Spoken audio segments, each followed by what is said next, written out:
Hello, and you're watching the History Fella channel. In today's video we're looking at Mary I.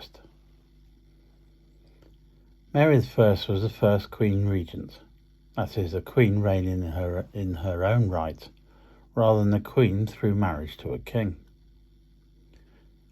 Courageous and stubborn, her character was moulded by her early years. An Act of Parliament in 1533 had declared her illegitimate and removed her from the succession to the throne. She was reinstated in 1554, but her half-brother Edward removed her from the succession once more, shortly before his death.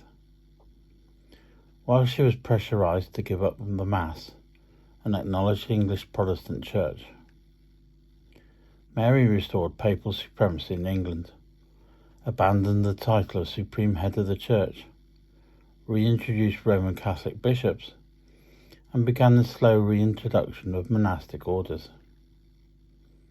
Mary also revived the old heresy laws to secure the religious conversion of the country. Heresy was regarded as a religious and civil offence amounting to treason, which was the belief in a different religion from the sovereign, and this was seen as an act of defiance and disloyalty. As a result, around 300 Protestant heretics were burnt in 3 years. Apart from eminent Protestant clergy such as Cranmer, Latimer and Ridley, these heretics were mostly poor and self-taught people. Apart from making Mary deeply unpopular, such treatment demonstrated that people were prepared to die for the Protestant settlement established in Henry's reign.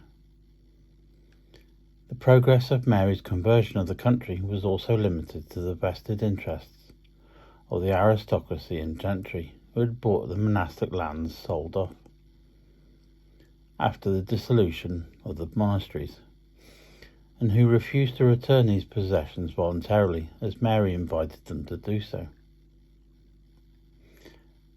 At age 37, at her accession, Mary wished to marry and have children, thus leaving a Roman Catholic heir to consolidate her religious reforms and removing her half-sister Elizabeth from direct succession.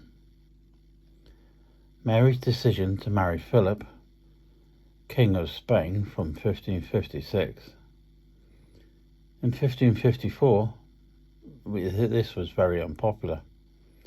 The protest from the Commons prompted Mary's reply that Parliament was not accustomed to use such language to the kings of England, and that in her marriage she would choose as God inspired her. The marriage was childless. Philip spent most of it on the continent. England obtained no share in Spanish monopolies in New World trade, and the alliance with Spain dragged England into a war with France. Popular discontent grew when Calais, the last vestige of England's possessions in France, dating from William the Conqueror's time, was captured by the French in 1558. Dogged by ill health, Mary died later that year, possibly from cancer, leaving the crown to her half-sister, Elizabeth.